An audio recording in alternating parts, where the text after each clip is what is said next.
ब्रेकनंतर आपल्या सगळ्यांचं पुन्हा एकदा स्वागत. आपण पाहताय नमस्ते महाराष्ट्र. आणि मुंबई आणि नागपूरनंतर आता आपण जाणार आहोत मराठवाड्यातलं सगळ्यात मोठं शहर, महत्त्वाचं शहर अर्थात औरंगाबादला. औरंगाबाद शहर ही खरं तर पर्यटनाची राजधानी, पण त्यासोबतच ही खड्ड्यांची राजधानीसुद्धा आहे की काय असं म्हणायची वेळ आली. कारण शहराला जोडणाऱ्या सर्व रस्त्यांवर प्रचंड खड्डे आहेत. शहरातील रस्त्यांना आत्ता कुठे चांगले दिवस आलेत असं वाटत होतं. 180 कोटी रुपयांचा निधी मिळाल्यानं महापालिका हद्दीत रस्त्यांची कामंसुद्धा सुरू झाली. काही ठिकाणी चांगली कामं झालीसुद्धा. पण, आणि हा पणच सगळ्यात महत्त्वाचा आहे, कारण नाशिकहून औरंगाबादला येणारा रस्ता याला फक्त नावापुरतंच रस्ता म्हणायला हवं. आणि याच संदर्भात आपण अधिक जाणून घेऊयात. सिद्धार्थ गोदाम आपले प्रतिनिधी आपल्यासोबत जोडले जात आहेत. सिद्धार्थ, माझा आवाज पोहोचतोय? हा, येतोय आवाज, बोला. सिद्धार्थ, काय भाऊ खड्ड्यांचं? मिलिंद, खरंच तुम्ही प्रश्न उपहासात्मक विचारता हे मला कळतंय. हे प्रशासनाला कळायला हवं. कारण औरंगाबाद शहर ही जी आहे शहर पर्यटनाची राजधानी आहे. मात्र पर्यटक या ठिकाणी आल्यानंतर निश्चित बाहेर जाऊन सांगत असले ही खड्ड्यांची राजधानी आहे. महत्त्वाची गोष्ट म्हणजे की शहरामध्ये थोडेसे चांगले दिवस आहेत असं आपल्याला म्हणू शकतो. कारण जवळपास 200 कोटी रुपये महानगरपालिकेला भेटले आणि त्याचे बऱ्यापैकी कामं सुरू आहेत. मात्र काही रस्ते अजूनही जशाला तसे आहेत. मी आता औरंगाबाद शहरातील आतल्या रस्त्यावर आहे. की हा रस्ता जो आहे ना, या ठिकाणाहून गाड्या जायचं टाळत होत्या, रॉंग साईड जायच्या.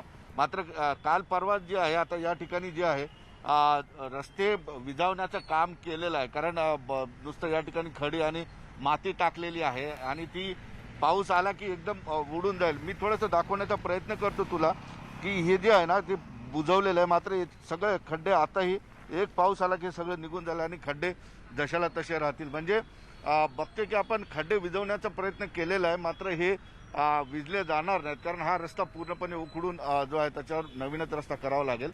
मात्र काही ठिकाणी महानगरपालिका किंवा प्रशासन असे उत्तर देते की शहरातले नवीन रस्ते होत आहेत, सिमेंटचे रस्ते होत आहेत आणि निश्चितपणे शहरातील अनेक रस्ते चांगले झालेले आहेत.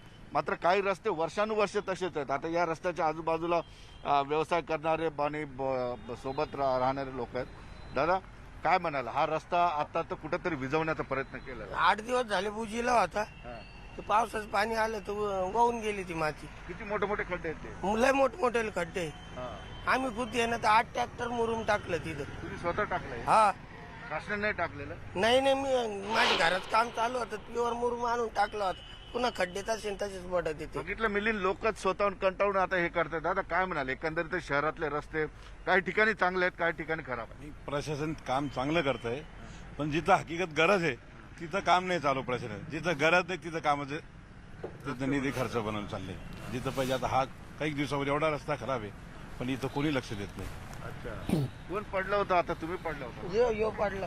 आकाशवाणीनंतर तिरुमूळ चौकापर्यंत हा रस्ता नेहमी काय आहे त्याचं काय लिंक म्हणजे जे बुजवतात गड्डे ते चालूपणा असं दाखवतात. ते माती टाकतात, त्याला खडी टाकतात, नंतर 2-3 दिवसात परत गड्डे पडतात. ते तर आकाशवाणी तिरुमूळ चौकापर्यंत हा रोड चांगला व्हायलाच पाहिजे. आता 2दा-3दा गाड्या लेडीज असो का जेंट्स असो हे पडायचे भरपूर चान्सेस येतात.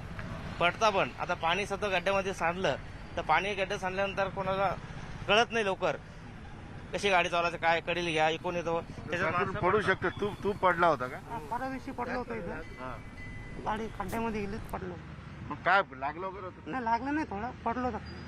अच्छा, आणखी कोण बोलतोय? काका, काय म्हणा? हे तुम्हाला लागलं? कधी पडले तुम्ही? मी झालं महिनाच झालाय. कुठं पडले होते? हे इथून गाडी काढताना तिकडून दुसरी गाडी आली, इकडून आली. मी रस्ता चुकाय चुकून त्याला मागून ठोक मारून दिली. म्हणजे त्यालाही पण त्याच रस्त्यानं जायचं, मध्ये पण त्याच रस्त्यानं जायचं. मी खड्डा चुकायला गेलो, त्यालाही खड्डा चुकायचा आता.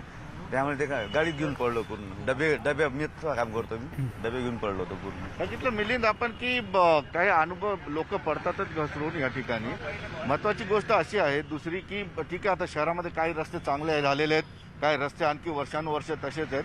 दुसरी महत्वाची गोष्ट अशी आहे की खड्ड्यांच्या विरोधात काम करणारी जी काही लोक आहेत त्यांनी एक सर्वे केला. त्यानुसार औरंगाबादेतील लोकांना जे आहे मानेचा आणि कमरेचा त्रास वाढलेला दिसतोय. कारण अनेक ठिकाणी खड्डे आहेत, गाड्या जाताना झटके बसतात. त्यामुळं कुठेतरी आरोग्याचा प्रश्न खड्ड्यांशी जुळलेला आहे. निश्चितच आता स्मार्ट सिटीमध्ये शहर आहे, आणि स्मार्ट सिटीमध्ये शहर असताना सुद्धा जे आहेत आणखी काही भागांमध्ये खड्डे आहेत। आणि जसं तुम्ही सांगितलं की औरंगाबादमध्ये नाशिकहून तुम्ही जर औरंगाबादला येत असाल तर मी आत्ता सांगतो येऊ नका।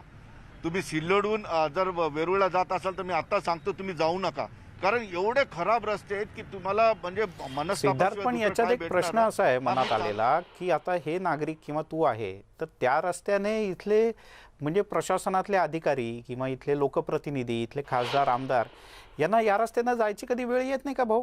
कारण त्यांना तर आपल्याला खड्डे लागतात ना, त्यांना नाही लागत म्हणून त्यांना कदाचित हा रस्ता दिसत नाही, असं आहे का?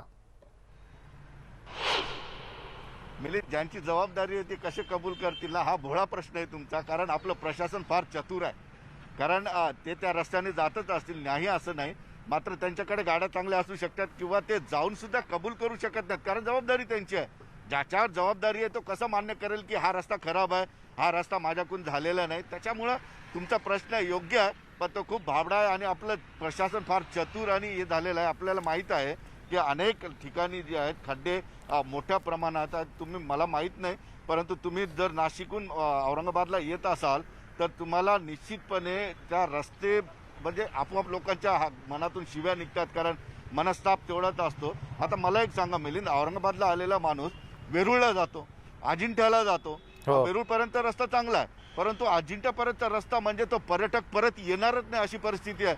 अनेक ठिकाणी कामं चालू आहेत, अनेक ठिकाणी जे आहेत कॉन्ट्रॅक्टर आणि तुझ्या पाठीमागेच बघतोय सिद्धार्थ एकीकडे की रस्त्याच्या मधोमधून येत असलेला टेम्पो, त्याला रस्ते चुकवायला रस्त्याच्या डाव्या बाजूला तरी जायला लागतं, नाही तर मध्येच रस्त्याच्या उजव्या बाजूला तरी जायला लागतं। म्हणजे वाहन असं सरळ जातच नाही, असं असं असं असं करत चालतायत वाहनं औरंगाबादमध्ये। एक तर औरंगाबाद आधी धुळी करता फारच तो वेगळाच विषय आहे, त्याच्यात नको जायला, पण त्याच्यात आता हे खड्डे म्हणजे शुभेच्छा सिद्धार्थ तुर्तास या सगळ्या खड्ड्यांमधनं पावसाळ्याचे दिवस काढण्याकरता, आणि या तुझ्याबरोबर असलेल्या नागरिकांचाही धन्यवाद की त्यांनी त्यांच्या व्यथा आपल्या चॅनलच्या माध्यमातून मांडल्या। मनमाडला जाऊयात।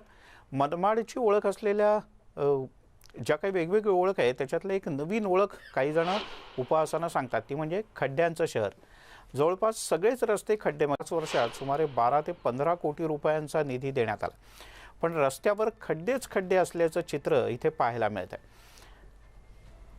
बब्बू शेख आपले प्रतिनिधी आपल्यासोबत जोडले गेलेत मनमाडमधून। बब्बू, काय अवस्था आहे सध्या मनमाड शहरात रस्त्यांची? मिलिंद सर, मनमाड गेलं खड्ड्यात असं म्हटलं तर ते वावगं ठरणार नाही, कारण एकही रस्ता असा नाही का ज्याच्यावर खड्डे नाही आहे। मी आता ज्या ठिकाणी उभा आहे हा मनमाड शहरातला मुख्य रस्ता आहे, पालिकेसमोरून जाणारा हा रस्ता आहे। त्या रस्त्यावर आपण पाठीमागे बघू शकतो की खड्डेच खड्डे आहे। काम सुरू गेल्या 4 महिन्यापासून आता सुरू करण्यात आलेलं आहे, पण संत गतीने। माझ्यासोबत काही नागरिक आहे ज्यांनी खड्ड्यांच्या बाबतीत आंदोलने देखील केलेली आहे, त्यांच्याकडून जाणून घेऊया की मनमाडच्या खड्ड्यांच्या बाबतीत त्यांचं काय मत आहे। काय म्हणाल तुम्ही? आम्ही मनमाड ज्येष्ठ नागरिक संघर्ष समितीच्या वतीने 3 महिन्यापूर्वी नगरपालिकेसमोर आंदोलन केलं होतं की या शहरात जे खड्डे आहेत ते खड्डे एक तर बुजवा किंवा नवीन रस्ता चालू करा, परंतु त्यांनी अजूनपर्यंत खड्डे बुजवलेले नाहीत। मात्र फक्त एक रस्त्याचं काम सुरू आहे, ते 3 कोटीच्या वरती त्या रस्त्याचं काम सुरू आहे, आणि त्या रस्त्याच्या कामाचा कुठे असा फलक लावलेला नाही की बा हा रस्ता इतक्या रकमेचा आहे, याची लांबी रुंदी इतकी आहे किंवा त्याची अंदाजित रक्कम इतकी, असं काहीच नाही, फक्त काम सुरू आहे। आणि लोकांना इतकी तकलीफ आहे की लोक खड्ड्यामधून जाऊन राहिले आज, आणि काम मात्र सुरू आहे, पण कुठंच असं याचं बोर्ड नाही आहे।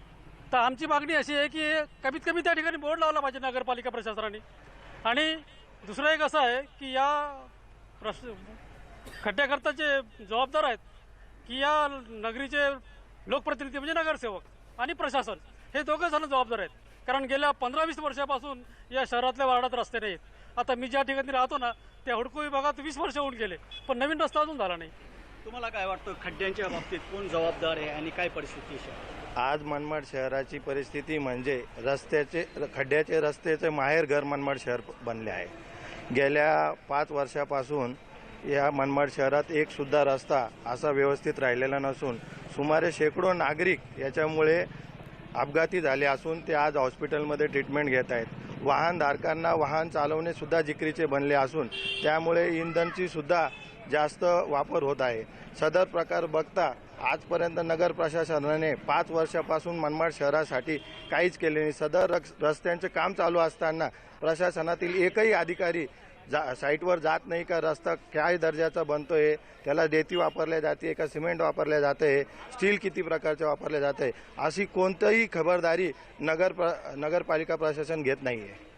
काय म्हणा, खड्ड्याला कोण जबाबदार आहे? नगरपालिका प्रशासन, लोकप्रतिनिधी, कसे खड्डे? खड्ड्याला आता तर सर्वस्वी नगरपालिका जबाबदार आहे.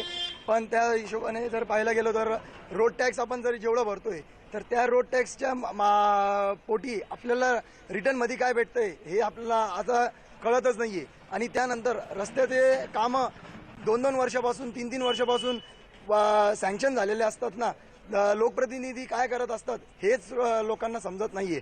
तर कृपया करून आता पुढची नगरपालिका निवडणूक येत आहेत, त्या अनुषंगाने तरी कमीत कमी मनमाडचे रस्ते 6 महिन्यात पूर्ण करण्यात यावे, हीच आमची भावना आहे. लवकर रस्ते कसे काय खराब होतात? डांबरी रस्ता हा 5 वर्ष टिकला पाहिजे, कॉन्क्रीट रस्ता 10 वर्ष, त्याच्या अगोदर कसे काय खराब होतात? काय कारण? त्याचं असं आहे बघूभाई की बा आता मी वाघाडी रोड झाला आता 1 महिन्यापूर्वी, मी स्वतः त्या ठिकाणी गेलो आणि नगरपालिकेचे मुख्याधिकारी मुंडे साहेब आहेत यांना मी सांगितलं की सर त्या ठिकाणी डांबराचं प्रमाण अतिशय कमी आहे आणि खडी खूप कमी प्रमाणात वापरली गेली आहे. हे त्यांना मी तक्रार दिली, पण त्या ठिकाणी कोणताही अधिकारी येऊन त्यांनी एकूणच मिलिंद, खड्ड्याचा शहर अशी आता मनमाडची एक ओळख झालेली आहे.